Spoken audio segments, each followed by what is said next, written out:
எல்லாருக்கும் happy weekend. நம்ம எல்லாருமே இப்போ ரொம்ப லைஃப்பில் பிஸியாகவே இருக்கோம். ஆனால் உணவே மருந்து நம்ம முன்னோர்கள் சொன்னது எவ்வளோ உண்மை தெரியுங்களா?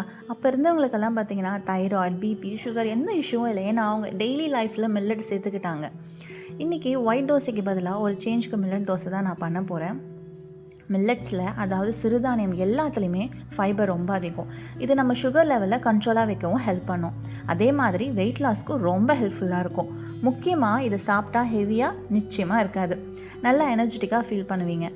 இன்றைக்கி நம்ம வீட்டு குட்டி பாப்பா கூட இதை தான் தரப்போகிறேன். ஏன்னா சின்ன வயசுலேருந்து இதை பழக்கிறது ரொம்ப முக்கியம் இல்லையா? நிறைய பேர் நினைக்கிறாங்க மில்லட் தோசை ட்ரையாக இருக்கும், டேஸ்ட்டாக இருக்காதுன்ட்டு.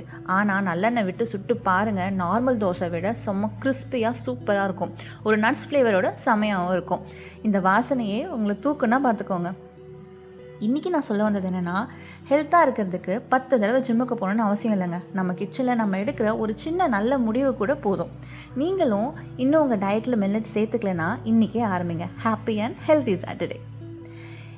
என்னோடய பேஜ் உங்களுக்கு பிடிச்சிருந்தது, கண்டென்ட் நல்லா இருந்ததுன்னா என்னோடய பேஜுக்கு வந்து சப்ஸ்கிரைப் பண்ணிக்கோங்க. இந்த வீடியோவை நீங்கள் லைக் பண்ணிக்கோங்க. உங்களுக்கு ஏதாவது சொல்லணும், ஏதாவது சேஞ்ச் பண்ணிக்கணும், இதை நீங்கள் மாற்றுங்க, இது பண்ணுங்கன்னா எனக்கு கொஞ்சம் கமெண்ட்டில் நீங்கள் வந்து அதை அட்வைஸ் பண்ணிங்கன்னா ரொம்ப ஹெல்ப்ஃபுல்லாக இருக்கும். தேங்க்யூ. பை.